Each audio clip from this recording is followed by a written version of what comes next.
When I pulled out the manila folder at my son's promotion dinner and slid it across the table to Jessica, her perfectly painted smile cracked like ice on a frozen lake. "What's this?" she said, her voice tight. I looked around at the 12 guests, my son, Michael's colleagues and friends, all waiting, wine glasses suspended midair. "These," I said calmly, "are court records showing that Jessica Chen has been charged with fraud in 2 separate provinces. And this recording device in my pocket has been running for the past 30 minutes, capturing every word of her threat against me in the kitchen." The color drained from her face. Michael's chair scraped backward. And just like that, the woman who tried to steal my life's work was exposed in front of everyone who mattered. But I'm getting ahead of myself. Let me back up 6 months. My name is Robert Harrison. I'm 64 years old, and for the past 40 years, I've owned Harrison's Automotive in East York, Toronto. Started it in 1985 with nothing but a toolbox, a bank loan, and my late wife Catherine's unwavering belief in me. Catherine passed 3 years ago from a stroke. Sudden. One morning she was laughing at my terrible coffee. The next she was gone. The doctors said it was quick, that she didn't suffer. But I still catch myself making 2 cups every morning before I remember. After Catherine died, the garage became everything. Not just a business, but my purpose, my routine, the thing that kept me from drowning in that empty house. We'd built it together, really. Catherine handled the books for 30 years, while I handled the engines. By 2024, Harrison's was worth about $1.2 million. Good location, loyal customer base, solid reputation. We'd always planned to pass it on to our son Michael when the time came. Michael's a good kid, 35 now, works in marketing for a pharmaceutical company, doing well for himself. He's never been particularly interested in cars, which is fine. I'd never force it on him. But the plan was always that, when I retired or if anything happened to me, he'd inherit the business, sell it if he wanted, use the money to set himself up. Catherine and I had it all written out in the will. Michael's been single most of his adult life, focused on his career, he'd say. A few girlfriends here and there, nothing serious. So when he called me last May, voice all excited, saying he'd met someone special, I was genuinely happy for him. "Dad, her name's Jessica Chen. She's incredible, smart, ambitious, and she actually wants to meet you. Can we come over for dinner Sunday?" That Sunday, I made my specialty, pot roast, the way Catherine used to. Spent all afternoon in the kitchen, probably overdid it. But I wanted to make a good impression. When Michael arrived with Jessica, my first thought was that she was stunning. Early 30s, sharp dresser, confident handshake, bright smile. She looked me right in the eye when we met. "Mr. Harrison, Michael's told me so much about you, and about how you built this incredible business from nothing. That's so inspiring."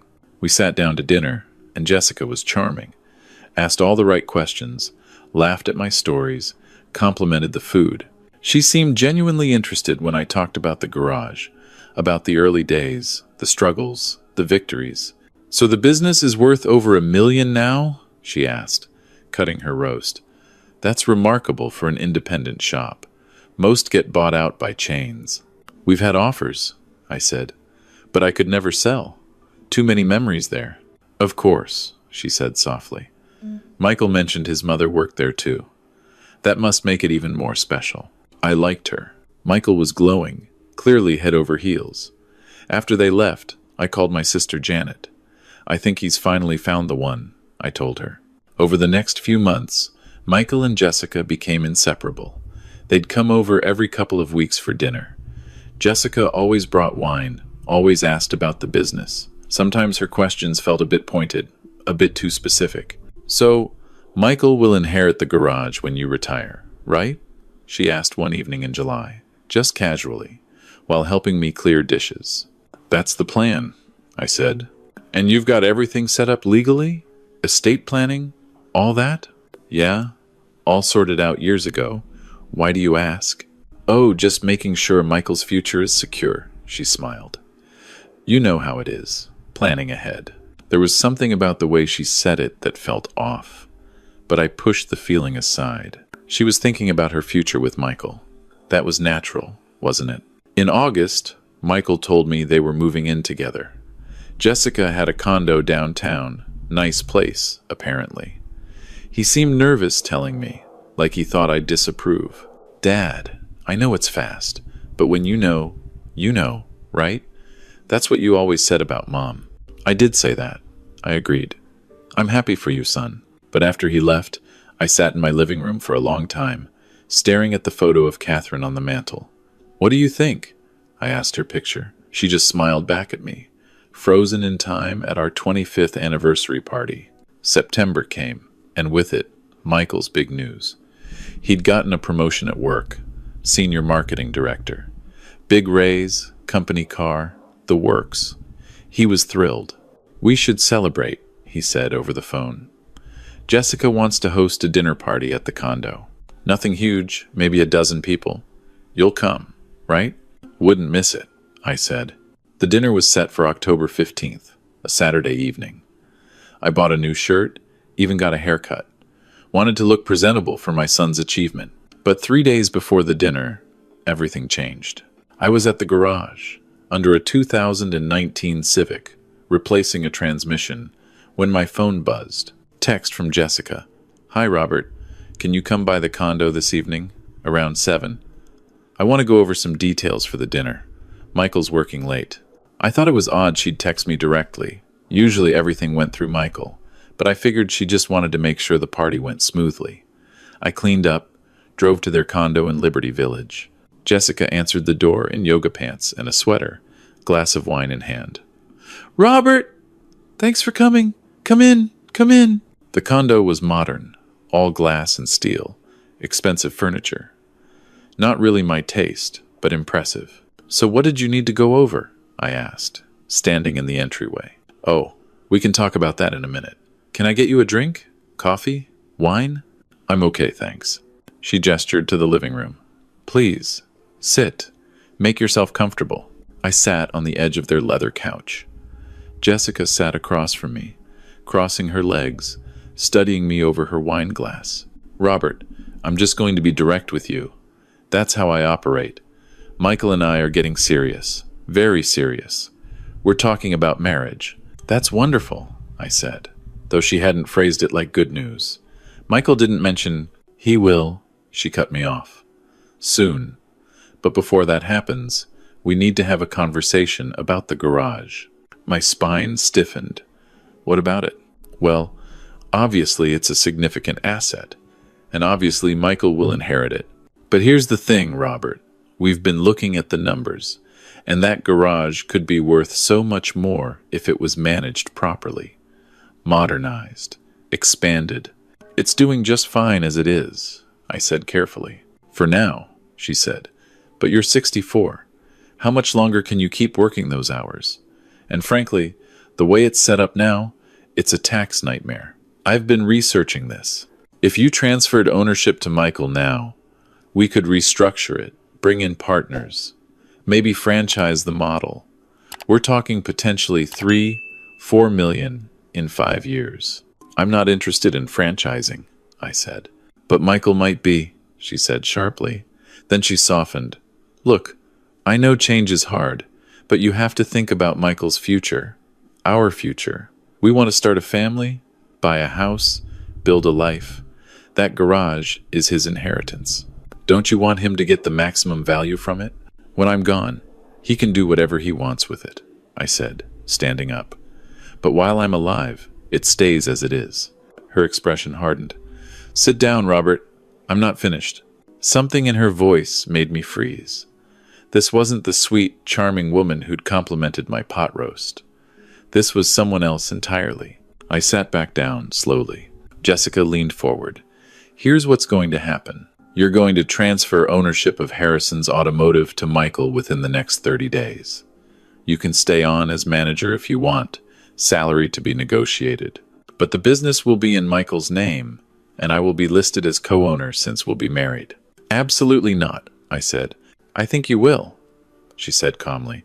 Because if you don't, I'm going to tell Michael that you've been verbally abusing me, that you've been making inappropriate comments about my appearance, about our relationship, that you've created a hostile environment whenever we're alone together. I'll tell him you grabbed my wrist tonight when I tried to leave the room, that I'm scared of you. I felt like I'd been punched in the stomach. He'd never believe that. Wouldn't he? She tilted her head. He loves you, Robert, but he's in love with me. And when I break down crying, when I show him the texts I'll send myself from your phone while you're not looking, when I have my friend who's a therapist testify that I've been coming to sessions talking about your behavior, who do you think he'll believe? His elderly father, who's probably getting senile, or his young girlfriend who's been nothing but loving and supportive? My hands were shaking. Why are you doing this? Because that garage is worth a fortune, and I've worked too hard to get this close and walk away empty-handed. Michael's a sweet guy, but he's a means to an end, and you're going to give me what I want, or you're going to lose your son forever. She stood up, smoothed her sweater. Think about it. You've got until the dinner party Saturday to decide. We can announce it then. Make it a celebration. Michael gets promoted. You decide to gift him the business early. Everyone's happy. And if I don't, then I start making phone calls. Adult Protective Services might be very interested to hear about an elderly man making unwanted advances. Who knows? They might even investigate whether you're competent to run a business. That would be embarrassing, wouldn't it? I left without another word.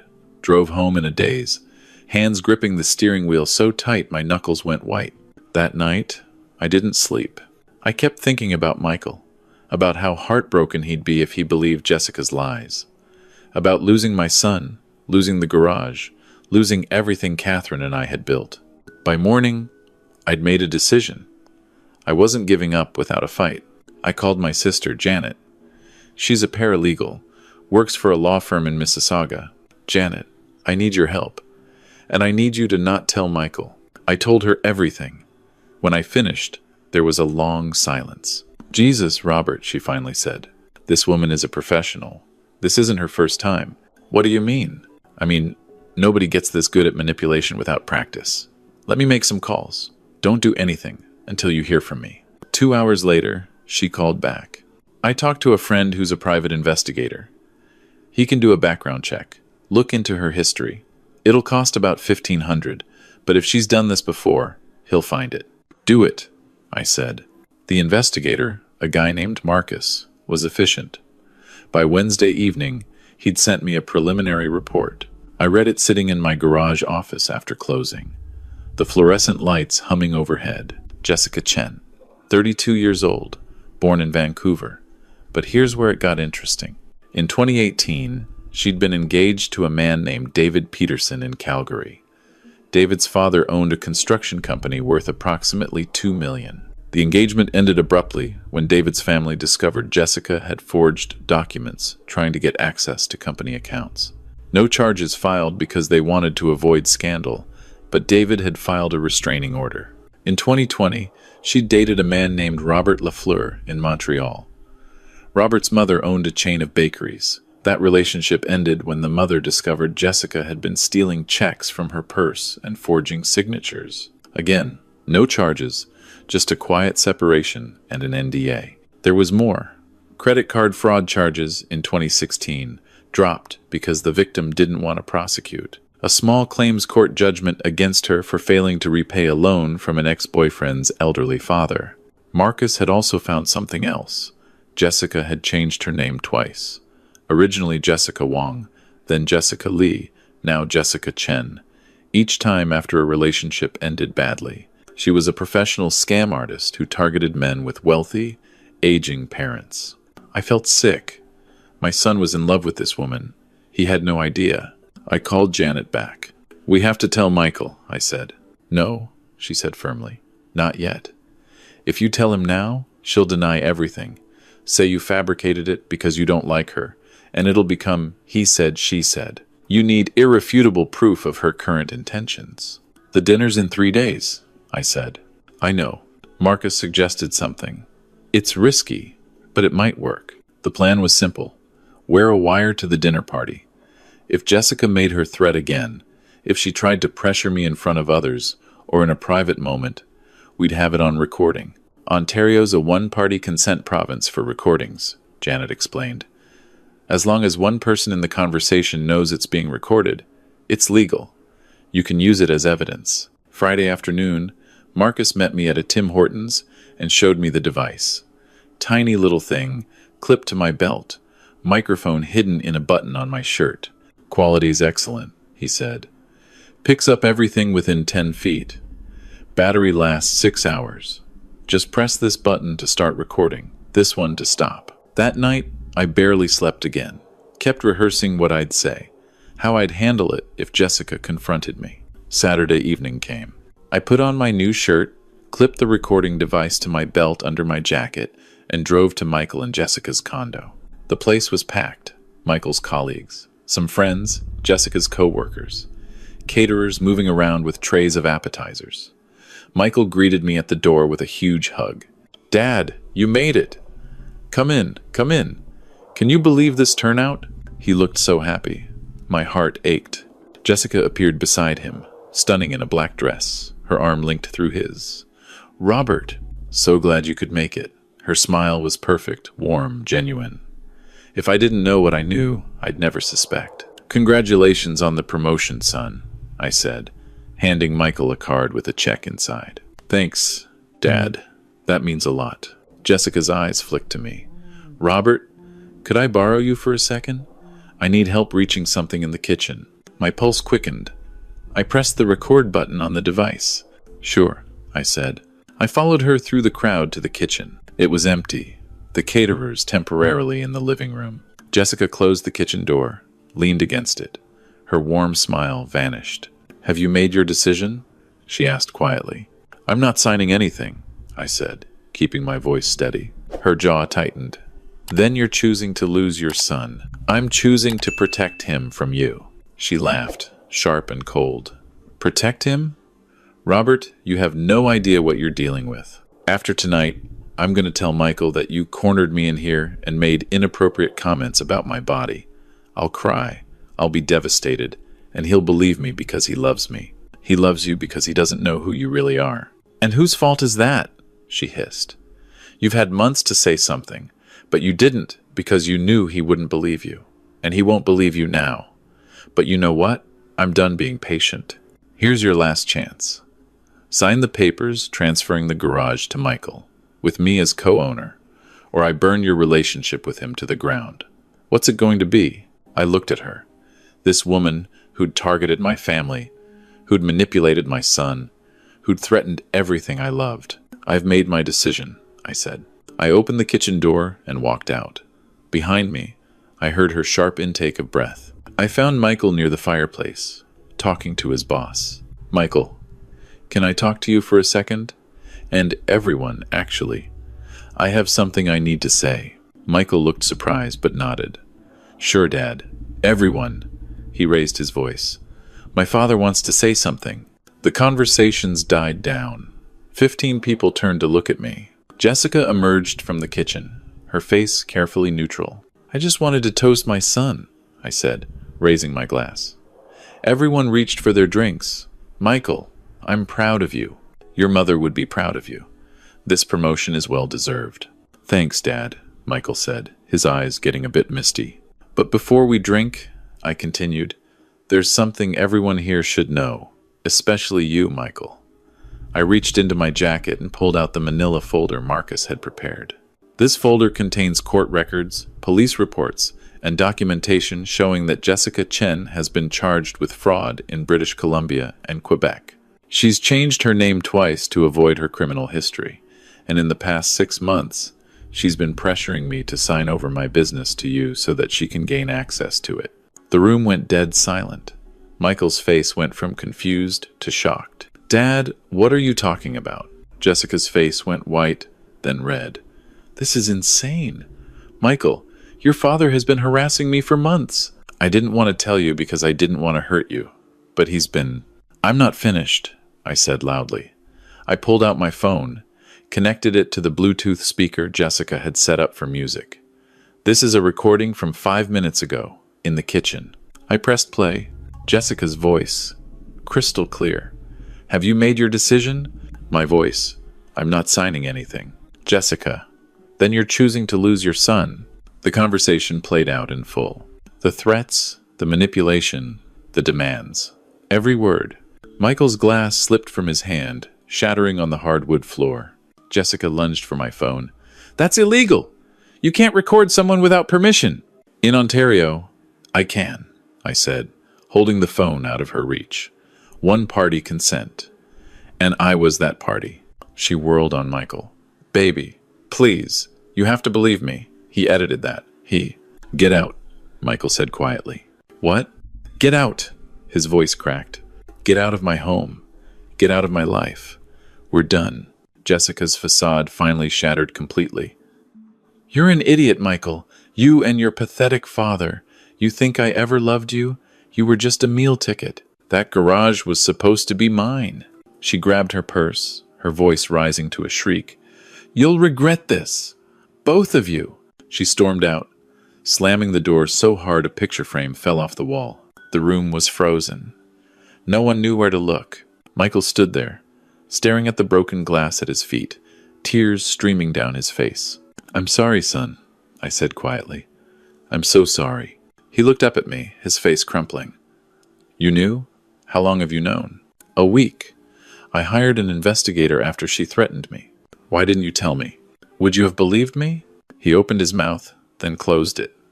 We both knew the answer. One of his colleagues, a woman named Sarah, stepped forward. "Michael, I think maybe we should all go. Give you and your dad some space."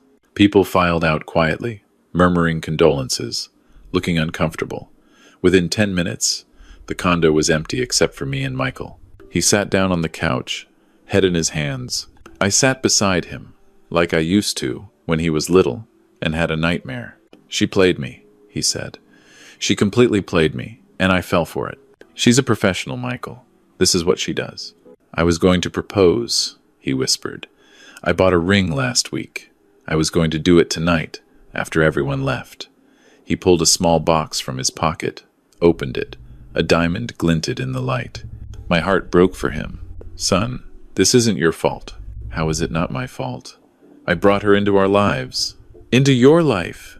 She threatened you because of me." "You did what anyone does when they fall in love. You trusted. That's not a weakness." He was quiet for a long time. "Then, what happens now?" "Now? Now we file a police report with this recording. We make sure she can't do this to anyone else. And then you heal, and you move forward." "I don't know if I can trust anyone again, Dad." "You will," I said. "It'll take time, but you will. Your mother used to say that one bad apple doesn't spoil the whole orchard.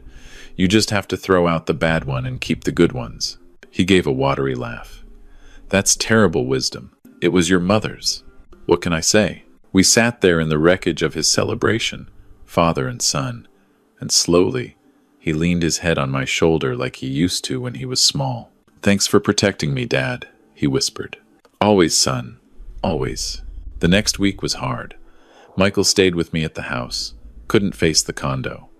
We filed a police report, gave them the recording, and all of Marcus's documentation. The police told us they'd investigate, see if they could build a case for attempted fraud or extortion. Jessica had disappeared, packed up her things from the condo while Michael was at work, left no forwarding address, blocked both of us on everything.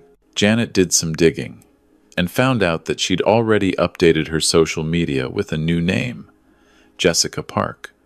She was in Vancouver, according to a mutual friend's comment, starting fresh. "She's going to do this again," Michael said when I told him. "Probably," I said, "but at least we've documented it. Next time someone searches her name in a court database, this'll come up." "It's not enough." "No," I agreed. "It's not. But it's what we've got." Michael went to therapy, took some time off work.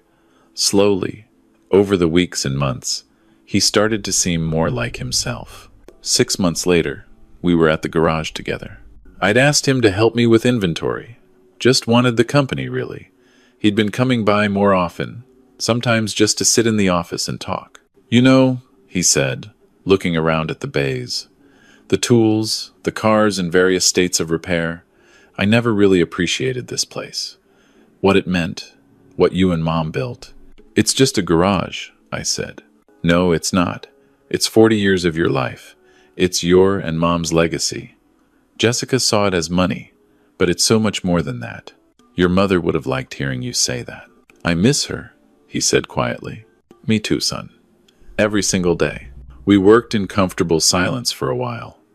Then Michael said, Dad, I've been thinking, when you do retire, whenever that is, I don't want to sell this place.